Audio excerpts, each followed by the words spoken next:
Les avocats de Laetitia Hallyday et des premiers enfants de Johnny ont de nouveau rendez-vous demain au tribunal de Nanterre. L'audience avait été renvoyée il y a 2 semaines. Les avocats de Laetitia devaient donner plus de précisions sur le fameux trust américain chargé de gérer l'héritage et notamment les noms des gestionnaires de ce trust. Joséphine Devambé et Didier Dahan. C'est un document clé dans la guerre de succession entre les deux clans. Laetitia et sa famille d'un côté, Laura Smet et David Hallyday de l'autre.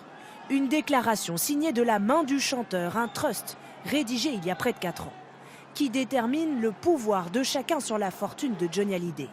Une lutte commencée très discrètement, il y a plus de 10 ans.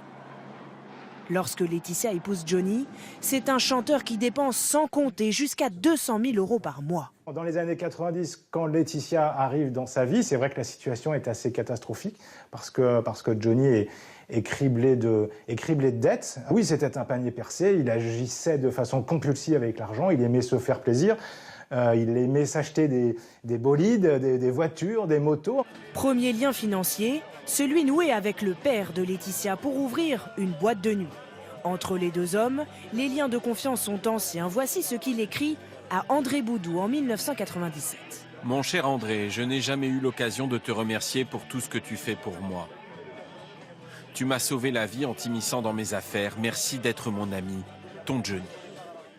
En 2009, Johnny Hallyday est victime d'un très grave accident de santé. Laetitia prend en main tous les aspects de sa vie. Le chanteur considère qu'elle lui a sauvé la vie. Il finira par en faire l'unique légataire de son patrimoine et de ses droits artistiques. La famille Boudou est alors omniprésente dans les finances du chanteur. Sa grand-mère, surnommée Mamie Rock, est gestionnaire des sociétés de production. Le frère de Laetitia est nommé initialement par Johnny protecteur du trust, en clair, celui qui supervise l'utilisation de l'argent. Une mainmise financière que le père de Laetitia assume aujourd'hui. Nous avons fait du bien à Johnny. S'il ne nous avait pas rencontrés, Johnny serait mort ruiné. Il n'aurait pas eu la fin de carrière qu'il a connue ni l'hommage national. Pour Laura Smet et David Hallyday, il y a une faille juridique. Le trust est rédigé selon le droit américain.